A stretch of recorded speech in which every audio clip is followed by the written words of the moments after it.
قرآن مجید اللہ تعالیٰ کی آخری آسمانی کتاب ہے جو پوری انسانیت کے لیے ہدایت، رحمت اور کامیابی کا سرچشمہ ہے۔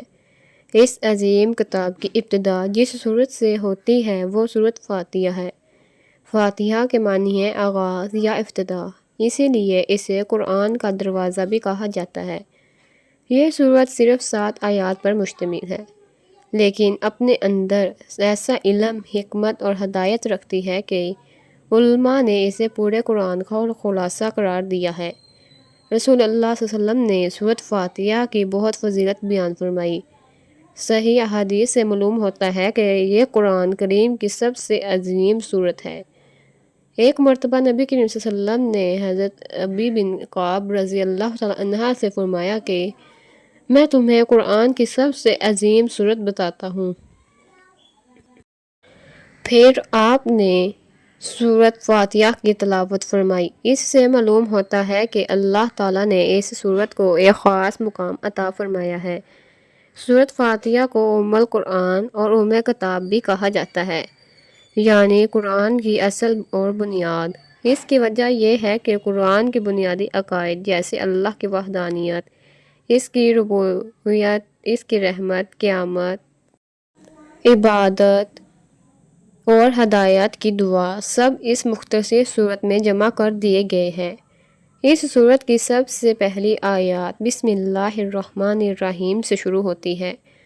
بندہ جب اللہ کا نام لے کر کسی کام کا آغاز کرتا ہے تو وہ اللہ کی مدد اور برکت طلب کرتا ہے، اور الرحمن اللہ کی بے پناہ رحمت کو ظاہر کرتا ہے جو دنیا کے ہر انسان بلکہ تمام مخلوقات پر عام ہے، جبکہ الرحیم اس خاص رحمت کی طرف اشارہ کرتا ہے جو اللہ تعالیٰ نے ایمان والوں پر آخرت میں فرمائے گا۔ اس کے بعد بندہ کہتا ہے الحمدللہ رب العالمین، یعنی تمام تعریفیں اللہ ہی کے لیے ہیں جو تمام جہانوں کا پروردگار ہے۔ اس ایک آیت میں انسان کو یہ سبق دیا گیا ہے کہ ہر نعمت کا اصل مالک صرف اللہ تعالیٰ ہے۔ اگر انسان کو صحت ملی، رزق ملا، عزت ملی یا علم ملا تو یہ سب اللہ کا فضل ہے، اس لیے حقیقی تعریف بھی اسی کے لیے ہے۔ پھر فرمایا الرحمن الرحیم، یہ الفاظ انسان کو امید دلاتے ہیں کہ اللہ تعالیٰ کی رحمت اس کے غضب پر غالب ہے۔ بندہ چاہے کتنا ہی گناہ گار کیوں نہ ہو، اگر سچے دل سے توبہ کر لے تو اللہ تعالیٰ اسے معاف فرما سکتا ہے۔ اس کے بعد ارشاد ہوتا ہے مالک یوم الدین، یعنی اللہ تعالیٰ بدلے کے دن یعنی قیامت کے دن کا مالک ہے۔ یہ آیات انسان کو یاد دلاتی ہے کہ ایک دن ایسا ضرور آئے گا جب ہر شخص اپنے اعمال کا حساب دے گا۔ دنیا کی طاقت، دولت اور حکومت وہاں کسی کام نہیں آئے گی، بلکہ صرف ایمان اور نیک اعمال ہی انسان کو کامیاب بنائیں گے۔ پھر بندہ اعلان کرتا ہے ایاک نعبد و ایاک نستعین، یعنی اے اللہ ہم صرف تیری ہی عبادت کرتے ہیں اور تجھ سے ہی مدد مانگتے ہیں۔ یہ آیت اسلام کے عقیدہ توحید کا سب سے جامع اعلان ہے۔ مسلمان اپنی عبادت، دعا، امید، خوف اور بھروسے صرف اللہ تعالیٰ پر رکھتا ہے، یعنی وہ پیغام ہے جسے تمام انبیاء کرام علیہ السلام لے کر آئی۔ سورت فاتحہ کی ایک اور عظیم فضیلت یہ ہے کہ یہ ہر نماز کی ہر رکعت میں پڑھی جاتی ہے۔ رسول اللہ صلی اللہ علیہ وسلم نے فرمایا کہ جس شخص نے نماز میں سورت فاتحہ نہ پڑھی اس کی نماز مکمل نہیں ہوتی۔ اس سے معلوم ہوتا ہے کہ اللہ تعالیٰ نے اس سورت کو عبادت کا لازمی حصہ بنایا ہے۔ صحیح احادیث قدسی میں اللہ تعالیٰ فرماتا ہے کہ میں نے نماز یعنی سورت فاتحہ کو اپنے اور اپنے بندے کے لیے درمیان 2 حصوں میں تقسیم کر دیا ہے۔ جب بندہ کہتا ہے الحمدللہ رب العالمین تو اللہ تعالیٰ فرماتا ہے میرے بندے نے میری حمد بیان کی۔ جب بندہ کہتا ہے الرحمن الرحیم تو اللہ تعالیٰ فرماتا ہے میرے بندے نے میری ثنا بیان کی۔ اور اسی طرح ہر آیت پر اللہ تعالیٰ نے اپنے بندوں کو جواب عطا فرمایا۔ یہ حقیقت ظاہر کرتی ہے کہ سورت فاتحہ کی تلاوت صرف الفاظ پڑھنا نہیں، بلکہ بندے کو اس کے رب کے درمیان ایک روحانی گفتگو ہے۔ سورۃ فاتحہ کی بے شمار روحانی فوائد ہیں۔ اس کی تلاوت دل کو سکون دیتی ہے، اللہ تعالیٰ کی محبت پیدا کرتی ہے، بندے میں عاجزی پیدا کرتی ہے اور انسان کو سیدھے راستے پر چلنے کی دعا سکھاتی ہے۔ اسی طرح صحیح احادیث سے ثابت ہوتا ہے کہ اللہ کے حکم سے سورۃ فاتحہ کو دم رقیہ کے طور پر پڑھا گیا ہے اور اس سے شفا حاصل ہوئی، جس سے معلوم ہوتا ہے کہ یہ اللہ تعالیٰ کے حکم سے شفا کا بھی ایک ذریعہ ہے۔ سورۃ فاتحہ کی ابتدائی آیات میں اللہ تعالیٰ کی حمد اور اس کی ربوبیت، رحمت اور یوم جزا کا ذکر آیا۔ اس کے بعد بندہ اپنے رب کے سامنے نہایت عاجزی سے سب سے اہم دعا کرتا ہے، اہدنا الصراط المستقیم، یعنی اے اللہ ہمیں سیدھا راستہ دکھا۔ یہ دعا اس قدر عظیم ہے کہ اللہ تعالیٰ نے ہر مسلمان کو حکم دیا ہے کہ وہ دن میں بار بار اپنے ہر نماز کی ہر رکعت میں اسے دہرائے۔ اس سے معلوم ہوتا ہے کہ انسان کو ہدایت کی ضرورت صرف ایک مرتبہ نہیں بلکہ زندگی کے ہر لمحے رہتی ہے۔ انسان کتنا ہی علم والا، عبادت گزار یا نیک کیوں نہ ہو، وہ اللہ کی ہدایت کے بغیر کامیاب نہیں ہو سکتا۔ اس کے بعد ارشاد ہوتا ہے، صراط الذین انعمت علیہم، یعنی ان لوگوں کے راستے پر چلا جن پر تو نے انعام فرمایا۔ قرآن مجید کی دوسری آیات سے معلوم ہوتا ہے کہ اللہ تعالیٰ نے انعام یا فاتح لوگ انبیاء کرام علیہ السلام، صادقین، شہداء اور صالحین ہیں۔ ایک مسلمان کی خواہش یہی ہونی چاہیے کہ اس کی زندگی ابھی نہیں پاکیزہ لوگوں کے نقش قدم پر گزارے، کیونکہ یہی راستہ دنیا اور آخرت دونوں میں کامیابی کا راستہ ہے۔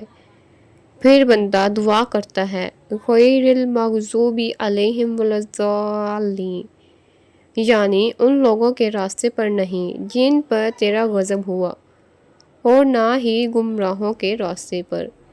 اس آیات میں اللہ تعالیٰ ہمیں یہ سبق دیتے ہیں کہ صرف نیکی کا راستہ جان لینا کافی نہیں بلکہ ان راستوں سے بھی بچنا ضروری ہے جو انسان کو اللہ کی ناراضگی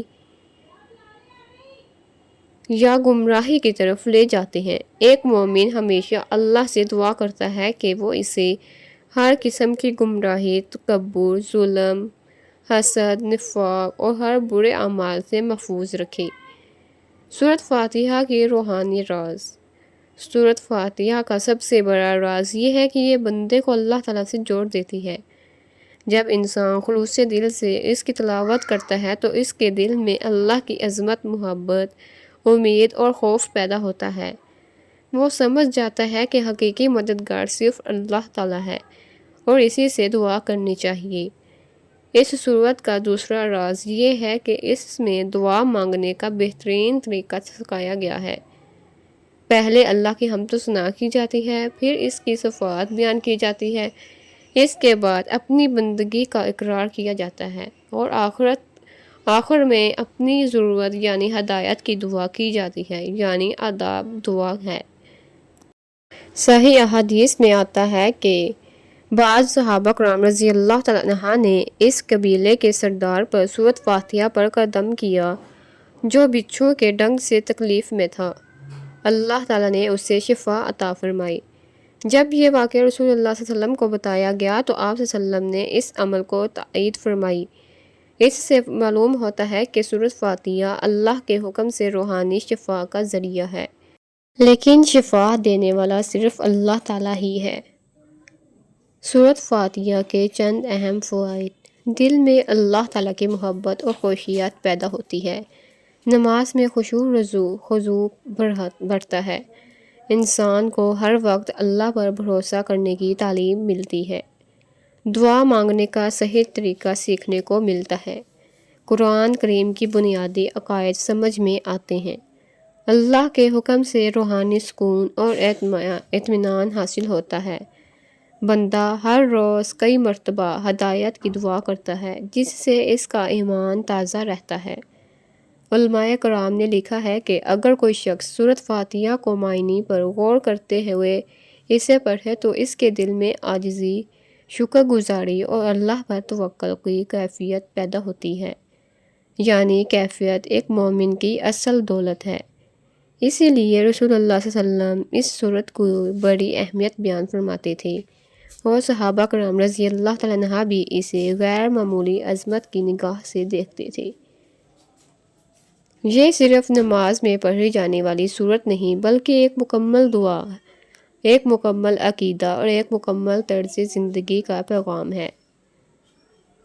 سورۃ فاتحہ صرف قرآن کی پہلی سورت ہی نہیں بلکہ ایک مسلمان کی روزمرہ زندگی کا لازمی حصہ ہے۔ دن میں 5 وقت کی نمازوں کی ہر رکعت میں اس کی تلاوت اس بات کی یاد دہانی ہے کہ انسان اپنی زندگی کے ہر معاملے میں اللہ تعالیٰ کا محتاج ہے۔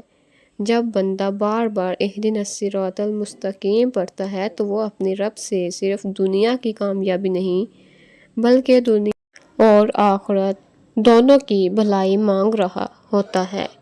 سورۃ فاتحہ ہمیں سکھاتی ہے کہ ہر نعمت پر اللہ کا شکر ادا کریں، ہر مشکل میں صرف اسی سے مدد مانگیں اور ہر فیصلے میں اسی کی ہدایت طلب کریں۔ اگر مسلمان اس سورت کے مفہوم کو سمجھ کر اپنی زندگی میں نافذ کر لے تو اس کے اخلاق، کردار، عبادات اور معاملات میں مثبت تبدیلی آ سکتی ہے۔ یہ سورت ہمیں توکل، صبر، شکر، اخلاص اور عاجزی کا درس دیتی ہے۔ جب انسان یہ یقین کر لیتا ہے کہ اللہ ہی رب العالمین، رحمان، رحیم اور یوم جزا کا مالک ہے تو اس کے دل سے لوگوں کا بے حیا خوف نکل جاتا ہے اور اللہ پر اعتماد مضبوط ہو جاتا ہے۔ پھر وہ ہر حال میں اللہ کی رضا کا مقدم رکھتا ہے۔ قرآن کریم کا ہر لفظ ہدایت ہے، لیکن سورۃ فاتحہ کی خصوصیت یہ ہے کہ اس میں پورے قرآن کا خلاصہ موجود ہے۔ اس میں توحید ہے، عبادت ہے، دعا ہے، آخرت کی یاد ہے، ہدایت کی طلب ہے اور نیک لوگوں کے راستے پر چلنے کی تعلیم ہے۔ یہی وجہ ہے کہ اسے ام القرآن کہا جاتا ہے۔ آئیں عہد کریں کہ ہم سورۃ فاتحہ کو صرف زبان سے نہیں بلکہ دل سے پڑھیں گے، اس کے معنی کو سمجھیں گے، اپنی نماز میں خشوع پیدا کریں گے اور اپنی زندگی کو اس کے پیغام کے مطابق ڈھالنے کی کوشش کریں گے۔ یہی وہ راستہ ہے جو اللہ تعالیٰ کی رضا، دنیا کی کامیابی اور آخرت کی نجات کی طرف لے جاتا ہے۔ اختتامی دعا۔ اے اللہ، ہمیں قرآن کریم کو سمجھنے، اس پر عمل کرنے اور اسے اپنی زندگی کا دستور بنانے کی توفیق عطا فرما۔ سورۃ فاتحہ کی برکت سے ہمارے دلوں کو ایمان کی روشنی عطا فرما، ہمیں سیدھے راستے پر ثابت قدم رکھ، ہمارے والدین، اساتذہ اور تمام مسلمانوں کی مغفرت فرما، ہمارے گناہوں کو معاف فرما، ہماری بیماریاں دور فرما، ہمارے رزق میں برکت عطا فرما اور ہمیں دنیا اور آخرت کی ہر بھلائی نصیب فرما۔ اے اللہ، ہمیں ان لوگوں میں شامل فرما جن پر تو نے اپنا انعام فرمایا اور ہمیں گمراہی اور اپنی ناراضی سے محفوظ فرما۔ ہمارے خاتمے کو ایمان پر فرما اور قیامت کے دن ہمیں اپنے محبوب نبی حضرت محمد صلی اللہ علیہ وسلم کی شفاعت نصیب فرما۔ آمین یا رب العالمین۔